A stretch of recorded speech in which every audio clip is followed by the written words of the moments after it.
Halo adik-adik semuanya, Caelah mau jadi maba nih. Gimana kabarnya? Buat teman-teman yang udah lolos di PTN yang kalian inginkan, baik itulah jalur prestasi maupun jalur tes. Dan selamat ya buat kalian yang udah lolos. Mungkin itu adalah kampus yang kalian idam-idamkan dari waktu kalian SMA, atau mungkin disuruh orang tua untuk kuliah. Ya, jadi di video kali ini aku akan membahas 3 hal penting yang harus disiapkan oleh maba. Kenapa aku membahas ini? Karena banyak sekali para mahasiswa baru itu masih bingung nih apa yang harus disiapkan di semester 1 dan bahkan mengalami culture shock. Jadi bisalah disimak ya video yang akan membahas hal penting dan yang harus kalian persiapkan supaya kalian nggak mengalami culture shock. For your information juga buat teman-teman semuanya di sini, video ini aku bahas atas dasar pengalamanku sebagai mahasiswa dulu. Dan tenang aja teman-teman, pengalamanku ini adalah real karena ijazahku asli. Dan teman-teman bisa melihat juga terrekodku hasil karya tulisan skripsiku dan udah aku publish di jurnal. Oke, buat yang baru gabung, simak videonya baik-baik dan jangan lupa klik tombol subscribe-nya. Dan selamat datang di channel Dystopia Indonesia.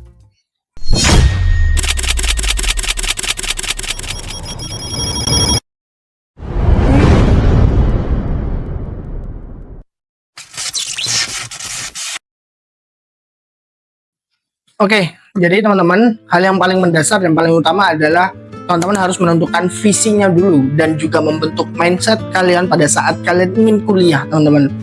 Sering banget mahasiswa itu kuliah itu karena background keterpaksaan. Ada yang terpaksa karena orang tuanya supaya kamu jadi PNS, supaya kamu nanti lulusan akuntansi biar jadi akuntan, atau bahkan dari teman-teman sendiri, dari kemauan teman-teman masuk jurusan yang sebenarnya tidak dikehendaki oleh orang tua. Sering kan seperti itu. Jadi di sini meskipun kalian itu terpaksa dengan latar belakang terpaksa oleh orang tua, kemudian banyak dorongan yang sebenarnya itu bukan minat kalian di jurusan itu atau bahkan menjadi minat kalian. Nah, visi itu tetap penting teman-teman. Jangan sampai kalian pada saat kuliah atau bahkan di awal semester atau bahkan di tengah kalian mengalami burnout. Banyak loh yang seperti itu. Salah aja kayak, aduh, nggak sesuai jurusan nih, wah aku salah nih jurusan ini. Terlambat. Hal seperti itu yang kadang membuat teman-teman akhirnya tertekan dengan sendirinya, dan itu akan sangat berpengaruh jangka panjang sampai kalian mengalami yang namanya tugas akhir atau skripsi. Jadi jangan sampai teman-teman. Jadi kalau kalian sudah punya tujuan, planning kalian tuh harus jelas. Dari semester 1 kalian mau jadi apa, semester 2 kalian mau goalsnya apa, semester 3 harus seperti apa. Goal lulus itu yang paling tepat teman-teman. Kalian mau lulus berapa tahun dan goal itu harus menjadi acuan. Karena masa SMA dan masa kuliah itu akan sangat berbeda teman-teman. Mungkin kalau di SMA kalian gak ngerjakan PR, guru yang mengejar kalian. Tapi di kampus jangan berharap seperti itu teman-teman.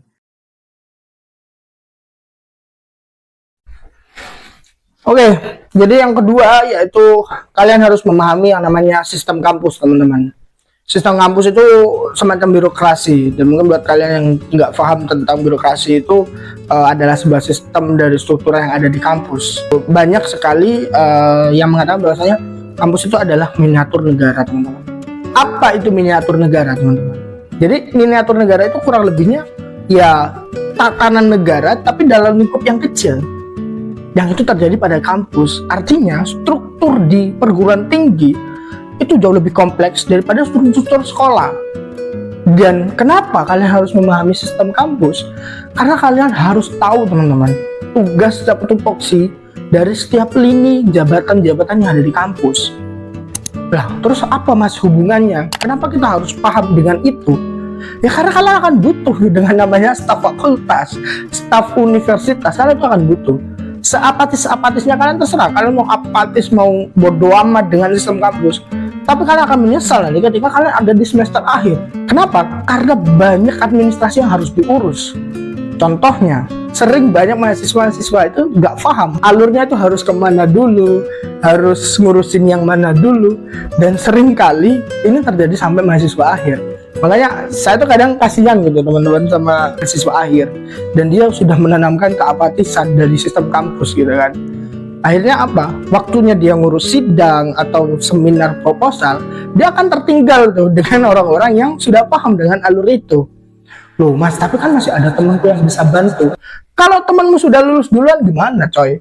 Kalian mau sendirian, kalian nggak akan mungkin. Oke lah, kalian mungkin mau tanya ke adik tingkat kalian ya.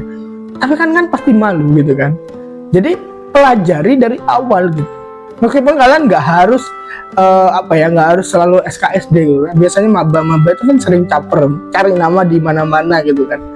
Nah, meskipun kalian nggak harus cari nama seperti itu, yang penting kalian tuh tahu dekan itu tugasnya apa, staf fakultas itu tugasnya apa, rektorat itu bagian di mana, administrasi kayak ngurusin surat cuti, surat libur, peneringanan UKT, bahkan administrasi sidang dan seminar proposal, itu kalian harus tahu teman-teman, supaya ketika kalian nanti mengambil tugas akhir, kalian itu nggak akan menyesal. Oke, teman-teman, yang paling terakhir adalah kesiapan akademik. Nah, kesiapan akademik itu banyak sekali persiapannya juga. Yang pertama adalah pola kebiasaan dari teman-teman sendiri. Ada nggak sih yang waktu SMA kalian itu kerjakannya lewat Brandly? Kemudian ada yang oke lah, sekarang ada AI ya kan, ada AI yang terbaru. Kemudian ada juga yang ngambil dari berita. Nah, di kuliah itu nggak ada teman-teman. Di kuliah itu harus ada yang namanya jurnal ilmiah atau dari buku referensi. Itu teman-teman. Maka dari itu teman-teman dari maba, kesiapan akademiknya adalah pola kebiasaan. Kalian dari semester 1 harus dibiasakan membaca buku dan jurnal. Mas, apakah setiap mata kuliah itu harus membeli buku? Jawabannya sebenarnya nggak wajib kalau dosen kalian nggak nyuruh. Belilah buku yang sekiranya kalian memang pengen baca gitu teman-teman. Kalau kalian banyak buku yang nggak dibaca itu sama aja menghamburkan uang. Iya kan? Padahal kali ini dengan adanya kemajuan teknologi ya kan, kalian itu punya banyak akses, mulai dari buku yang ada secara digital, kemudian juga ada jurnal-jurnal. Juga tugas-tugas kalian juga pasti ambilnya dari sumber-sumber itu. Bahkan sampai skripsi kalian juga beberapa akan ngutip jurnal-jurnal gitu. Jadi harus kalian biasakan lah baca jurnal, jangan sampai kalian terlambat. Ya banyak mahasiswa-mahasiswa akhir itu yang baru baca jurnal ketika dia mau mengerjakan skripsi. Itu sangat-sangat terlambat teman-teman. Karena kalian akan benar-benar bingung nih, mana yang harus dikutip, mana yang harus diambil dari jurnal-jurnal itu. Karena nggak semua mau kuliah itu sama dengan SMA. Kalau di SMA mungkin mata pelajaran IPS sudah ada bukunya sendiri. Nah, kalau di kuliah itu kan harus cari sendiri. Kemudian yang kedua, yaitu perangkat-perangkat yang pasti digunakan. Yang pasti digunakan itu sebenarnya ada Mendeley, teman-teman. Nah, Mendeley itu khusus untuk kalian itu mengutip jurnal itu atau buku. Dan di dalam Mendeley kalian juga bisa membuat daftar pustaka secara otomatis. Kemudian yang kedua, ini sebatas rekomendasi aja untuk aplikasinya ya, karena semua orang beda-beda punya caranya masing-masing. Aku sering pakai yang namanya web Sinta. Nah, teman-teman bisa searching sendiri di Google, itu Sinta. Sinta itu adalah web untuk publikasi jurnal. Jadi di sana ada banyak jurnal, dan di mana jurnal-jurnal itu ada tingkatannya dari Sinta 1 sampai Sinta 6. Nah, nanti deh kita akan bahas lebih detail juga. Nah, di dalam Sinta-Sinta itu akan banyak yang namanya jurnal-jurnal jurusan sesuai dengan lintas program studi yang kalian minati. Seperti itu. Kemudian juga ada aplikasi AI yang namanya Semantic Scholar. Nah, aku biasanya juga pakai ini teman-teman. Kalau Semantic Scholar itu mudahnya karena kita misalnya mau cari topik konflik sosial nih, jurnal konflik sosial, maka di Semantic Scholar itu langsung muncul gitu. Kadang kalau teman-teman pakai Google Scholar itu kadang aneh-aneh, ada yang cuman misalkan tadi topiknya tentang konflik sosial, nah kata yang diambil hanya konfliknya aja, tapi sosialnya nggak diambil tuh dari Google Scholar. Nah, kalau Semantic itu hampir 100% dia memakai dua kata itu yang kalian cari gitu loh teman-teman. Jadi karena ada yang namanya search AI-nya, jadi lebih memudahkan. Oke. Jadi itu tadi teman-teman tiga hal penting yang harus diperhatikan oleh maba dan harus dipersiapkan.